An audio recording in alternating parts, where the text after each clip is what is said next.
Sir ಅಲ್ಲಿ ಎಷ್ಟು flight ಹತ್ತಿದ್ರೆ? ಅಲ್ಲಿ ನಮ್ಮದು 1:30 ಫ್ಲೈಟ್ ಇತ್ತು ಸರ್. ನಾವು ಆಲ್ಮೋಸ್ಟ್ 10 ಅಂದರೆ ನಾವು ರೀಚ್ ಆಗಿದ್ವಿ ಏರ್ಪೋರ್ಟು. ಅಲ್ಲಿ ಸ್ಟೇಟಸ್ ಆನ್ಲೈನಲ್ಲಿ ಸ್ಟೇಟಸ್ ಚೆಕ್ ಮಾಡಬೇಕಾದ್ರೆ ಅದು ಡಿಸರಪ್ಟೆಡ್ ಅದು ಇದು ಅಂತ ಬರ್ತಾಯಿತ್ತು. ಬಟ್ ಅಲ್ಲಿ ಫ್ಲೈಟಲ್ಲಿ ಅವರೆಲ್ಲ ಫ್ಲೈಟ್ ನಂಬರ್ ಟಿಕೆಟ್ ಚೆಕ್ ಮಾಡಿ ಒಳಗಡೆ ಬಿಡ್ತಾಯಿದ್ರು. ಅಂದರೆ ಮೊದಲೆಲ್ಲ ಹೆಂಗಿದ್ದು ನಾರ್ಮಲ್ ನಿಮ್ಮ ಕಡೆ ಟಿಕೆಟ್ ಇದ್ದರೆ ಸಾಕು ಒಳಗಡೆ ಬಿಡ್ತಿದ್ರು. ಬಟ್ ಅಲ್ಲಿ ಪ್ರತಿಯೊಂದು ಫ್ಲೈಟ್ ನಂಬರ್ ಚೆಕ್ ಮಾಡಿ ಒಳಗಡೆ ಬಿಡ್ತಾಯಿದ್ರು. ಈಗ ಅಲ್ಲಿ ವಾರ ಸಿಚುವೇಶನ್ ಯಾವ ಥರ ಇತ್ತು? ನೀವು ಕಣ್ಣಾರೆ ನೋಡಿದ್ದು? ನಾವು ಕಣ್ಣಾರೆ ನೋಡಿದ್ವಿ ಸರ್. ನಮ್ಮ ರೂಮಿಂದ ಆಲ್ಮೋಸ್ಟ್ ನಮಗೆ ದೊಡ್ಡದೊಂದು ಹೊಗೆ ಕಾಣಿಸ್ತಾ ಇತ್ತು, ತುಂಬ ದೊಡ್ಡ ಬ್ಲಾಸ್ಟ್ ಆಗಿರೋ ಥರ ಹೊಗೆ ಕಾಣಿಸ್ತಿತ್ತು. ಅದನ್ನ ರೆಕಾರ್ಡ್ ಮಾಡಿದ್ದೆ ಮೊಬೈಲಲ್ಲಿ. ಆಮೇಲೆ ಒನ್ ಡೇ ನಮ್ಮ ರೂಮ್ ಹತ್ರನೇ ಎಲ್ಲೋ ಬ್ಲಾಸ್ಟ್ ಆಯಿತು. ರೂಮ್ ಸ್ವಲ್ಪ ವೈಬ್ರೇಟ್ ಆಗುತ್ತಲ್ಲ, ಆ ಥರ ವೈಬ್ರೇಟ್ ಕೂಡ ಆಯಿತು. ಸೌಂಡ್ ಅಂತೂ ನೆಕ್ಸ್ಟ್ ಲೆವೆಲ್ ಇತ್ತು ಅದು. ಆ ಟೈಮಲ್ಲಿ ನಿಮಗೆ ಹೇಗೆ ಅನಿಸ್ತು ಸರ್? ಪಕ್ಕದಲ್ಲೇ ಮಿಸೈಲು ದಾಳಿ ಆದಾಗ ತುಂಬ ಭಯ ಇತ್ತು ಸರ್. ನಾವು ಅಲ್ಲಿ ನಮ್ಮದು ವ್ಯೂ ಚೆನ್ನಾಗಿತ್ತು ರೂಮ್ದು, ಓಕೆ ಅಪಾರ್ಟ್ಮೆಂಟ್ದು. ಸೊ ವ್ಯೂ ತಗೊಂಡು ಆಚೆ ಕೂತಿದ್ವಿ, ನಾವು ಹೊರಗಡೆ ಹೋಗಿರಲಿಲ್ಲ ಅಲ್ಲ. ಸೊ ಅದೇನು ಸೌಂಡ್ ಆಯಿತು ಎಲ್ಲ ಕ್ಲೋಸ್ ಮಾಡಿ ಆಚೆ ಬಂದು ಕೂತ್ಕೊಂಡ್ಬಿಟ್ವಿ.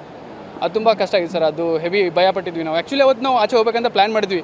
ಅದೇನು ಇದಾಯ್ತಲ್ಲ ಅಟ್ಯಾಕು, ನಾವು ಏನೂ ಬೇಡ ಸುಮ್ಮನೆ ಮನೇಲಿರೋ ಅಂತ ಮನೇಲಿದ್ವಿ. ಈಗ ಅಲ್ಲಿಂದ ಕ್ಷೇಮವಾಗಿ ಬಂದಿದ್ದಾರೆ? ಕ್ಷೇಮ ಅಂದರೆ ಸರ್ ತುಂಬ ಖುಷಿ ಆಗುತ್ತೆ ಸರ್. ದೇವರು ದೊಡ್ಡವನು, ತುಂಬ ಖುಷಿ ಆಗುತ್ತೆ. ಎಲ್ಲ ಹಿರಿಯರ ಆಶೀರ್ವಾದ. ನಮ್ಮ ಕೃಷ್ಣ. ನಿಮ್ಮ ಫ್ರೆಂಡ್ಸು ಎಲ್ಲಿ ಎಷ್ಟು ಜನ ಇದ್ದಾರೆ ಸರ್? ನಾವು ಟೋಟಲ್ 3 ಜನ ಇದ್ವಿ. ಸೊ 3 ಜನ ಬಂದಿದ್ವಿ. ಹೌದು, ಒಂದೇ ಫ್ಲೈಟ್ ಬಂದಿದ್ವಿ. ಎಮಿರೇಟ್ಸ್ ಬುಕ್ ಮಾಡಿದ್ವಿ. ಸೊ ಒಂದೇ ಫ್ಲೈಟಿಗೆ ಬಂದ್ವಿ. ನಮ್ಮ ಹೆಸರು ಸರ್? ಶಶಿಕಾಂತ್ ಅಂತ. ಎಲ್ಲಿ ಅವ್ರು 3 ಫ್ರೆಂಡ್ಸು? ಅವರು ಒಬ್ಬರು ಇಲ್ಲೇ ಹೊರಗಿದ್ದಾರೆ, ಇನ್ನೊಬ್ರು ಇಲ್ಲೇ ಕೂತಿದ್ದಾರೆ. ಕರ್ಕೊಂಡು ಬರ್ತೀರಾ? ಹಾಂ.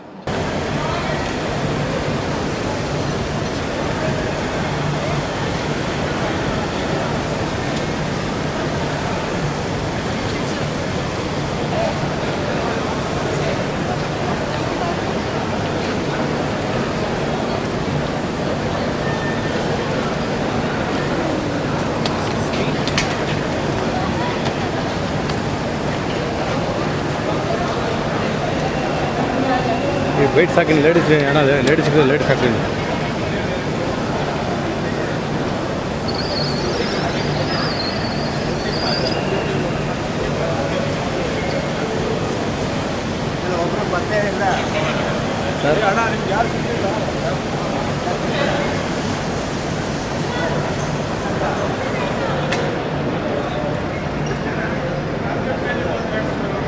ಕನ್ನಡ ಮಾತಾಡ್ತಾ ನೋಡಪ್ಪ.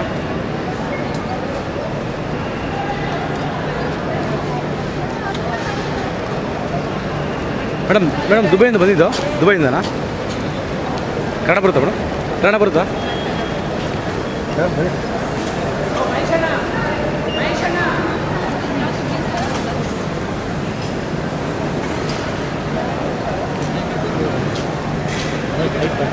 ಬಂತು ತಗೊಳ್ಳಿ ಸರ್. ಈಗ ದುಬೈಯಿಂದನ ಬಂದಿದ್ದವು? ಹೌದು, ದುಬೈಯಿಂದ ಬಂದಿದ್ದೀರಿ. ಮತ್ತು ವಾರ ಪ್ಲೇಸ್ ಏನಿದೆ ತೀರಾ ಹತ್ರದಿಂದ ನೋಡಿದ್ದೀರಿ. ಯಾವ ಥರ ಇದೆ ಸರ್ ಸಿಚುವೇಶನಲ್ಲಿ? ಸಿಚುವೇಶನ್ ಸ್ವಲ್ಪ ಟೆನ್ಸ್ ಇದೆ ಇಲ್ಲಿ. ಅಂದ್ರೆ ಅದು ಡ್ರೋನ್ ಸೌಂಡ್ಸ್ ಬರ್ತಾವೆ, ಮಿಸೈಲ್ಸ್ ಇಂಟರ್ಸೆಪ್ಟ್ ಆಗ್ಯಾವ, ಅದು ಸೌಂಡ್ಸ್ ಬರ್ತಾವೆ. ಬಟ್ ಎನ್ವೈರ್ಮೆಂಟ್ ಎಲ್ಲ ಸೇಫ್ ಇದೆ. ಅಂದ್ರೆ ಅದು ಮಿಸೈಲ್ಸ್ ಎಲ್ಲ ಬೀಚ್ ಸೈಡ್ ಕಡೆ ಮತ್ತು ಔಟ್ಸ್ಕರ್ಟ್ಸ್ ಕಡೆ ಅದಾವೆ. ಇಲ್ಲಿ ಮೇನ್ ಸಿಟಿದಾಗ ಏನು ತೊಂದರೆ ಇಲ್ಲ. ನೀವು ಯಾವ ಸಿಟಿಯಲ್ಲಿ? ನಾವು ದುಬೈದಾಗ ಇದ್ದೀವಿ. ಬಿಸ್ನೆಸ್ ಬೇ ಅಂತ ಏರಿಯಾ ಐತಿ, ಅಲ್ಲಿ ಮ್ಯಾರಿಯಟ್ ಹೋಟೆಲ್ದಾಗ ಇದ್ದೀವಿ ನಾವು. ನಮ್ದು ಎಮಿರೇಟ್ಸ್ ಫ್ಲೈಟ್ದಾಗ ಅವರು ಅರೇಂಜ್ಮೆಂಟ್ಸ್ ಮಾಡ್ಯಾರ ಎಲ್ಲ. ನೀವು ವಾಸ ಇದ್ದ ಕಟ್ಟಡ ಪಕ್ಕ ಏನಾದರೂ ಮಿಸೈಲ್ ಬೀಳೋದು, ಶಬ್ದ ಬರೋದು ಅದೇನಾದರೂ ಇತ್ತಾ? ಏನಿಲ್ಲ, ಹಿಂಗೇನಿಲ್ಲ. ಏನು ಉದ್ದೇಶವಾಗಿ? ನಾವು ಟೂರಿಸ್ಟ್ ಅದಕ್ಕೆ ಹೋಗಿದ್ದೀವಿ. ಯಾವಾಗ ಹೋಗಿದ್ವಿ?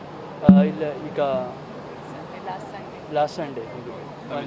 ಎಸ್. ತಮ್ಮ ಹೆಸರು? ಹೆಸರು Srijyoth. Srijyoth. Yes, doctor Srijyoth. Madam, ಇಬ್ಬರು ಸೇಫಾಗಿ ವಾಪಸ್ ಬಂದಿದ್ದೀರಾ, ಎಷ್ಟು ಖುಷಿ ಅನಿಸ್ತಿದೆ? ಭಾಳ ಖುಷಿ ಅನಿಸ್ತಾ ಇದೆ. ಫ್ಯಾಮಿಲಿಗೆ ಮೀಟ್ ಆಗಿದ್ದು, ಲ್ಯಾಂಡ್ ಅದು ಸೇಫ್ಟಿ, ಭಾಳ ಸೇಫ್ಟಿ ಇದೆ. ಎಲ್ಲ ಚೆನ್ನಾಗಿ ಎಮಿರೇಟ್ಸ್ ಎಲ್ಲ ಚೆನ್ನಾಗಿ ಅಕೊಮಡೇಷನ್ ಮಾಡಿದ್ದಾರೆ. ಮತ್ತು ಇವಾಗ ರೀಸೆಂಟ್ಲಿ ಮದುವೆ ಆಯಿತು. One weeks back. ಅದಕ್ಕೆ ಸ್ವಲ್ಪ ಎಲ್ಲ ಫ್ಯಾಮಿಲೀಸ್ ಟೆನ್ಸ್ಡ್ ಇತ್ತು. ಬಟ್ ಇವಾಗ ಸೇಫ್ ಅದಾವಿ, ಲ್ಯಾಂಡ್ ಸೇಫ್ ಆಯಿತು, ಎಲ್ಲ ಖುಷಿ ಆಯಿತು. ಫೋನ್ ಮಾಡಿ ಎಷ್ಟು ಧೈರ್ಯ ಹೇಳ್ತಾ ಇದ್ರು ಮನೆಯವರು? 5 times a day ಮೋಸ್ಟ್ಲಿ. ಏನಾದರೂ ಎಂಜಾಯ್ ಮಾಡಿದ್ರಾ ಅಂತ? ವಾರ್ ಸಿಚುವೇಶನ್ ಇತ್ತು, ಬಟ್ ಎಲ್ಲ ಮಿಸೈಲ್ಸ್ ಇಂಟರ್ಸೆಪ್ಟ್ ಆಗಿದ್ವಿ. ಮತ್ತು ಅಲ್ಲಿ ಸೇಫ್ ಇದೆ, ದುಬೈಯಲ್ಲಿ ಭಾಳ ಸೇಫ್ ಇದೆ. ಅದು ಡೆಬ್ರಿ ಅಷ್ಟೇ ಬೀಳಿದೆ, ಬಟ್ ಎಲ್ಲ ಸೇಫ್ ಇದೆ ಅಲ್ಲಿ. ಏನೊಂದು ಅಪಾಯದಿಂದ ಪಾರಾಗಿ ಬಂದಿದ್ದೀರಾ. ಇನ್ನೂ ಎಷ್ಟು ಜನ ಇದ್ರು ಅಲ್ಲಿ ನಿಮ್ಮ ಭಾಳ ಜನ 1 lakh ಪೀಪಲ್ ಇತ್ತು, ಮೋಸ್ಟ್ಲಿ ಟೂರಿಸ್ಟ್. ಇವಾಗ ಏನು 2-3 ಫ್ಲೈಟ್ಸ್ ಇಲ್ಲಿ ಲ್ಯಾಂಡ್ ಆಗಿದ್ವಿ. ನೋಡೋಣ, ಬ್ಯಾಚ್ ಮಾಡಿ ಎಲ್ಲರಿಗೂ ಕಳಿಸ್ತಾ ಇದ್ವಿ ಇಂಡಿಯಾದಲ್ಲಿ. ನೋಡೋಣ, ಭಾಳ ಜನ ಇದ್ವಿ. ಎಲ್ಲರಿಗೆ ಎಲ್ಲ ಇದು ಮಾಡಬೇಕು. ಏನಾದರೂ ಸಮಸ್ಯೆ ಆಗಿದೆ? ಇಲ್ಲ, ಏನೂ ಸಮಸ್ಯೆ ಇಲ್ಲ. ಎಲ್ಲ ಅರೇಂಜ್ಮೆಂಟ್ ಮಾಡಿದ್ವಿ. Okay, thanks. ನಿಮ್ಮ ಹೆಸರು? ದಿಶಾ, ಡಾಕ್ಟರ್ ದಿಶಾ. ಡಾಕ್ಟರ್ ದಿಶಾ.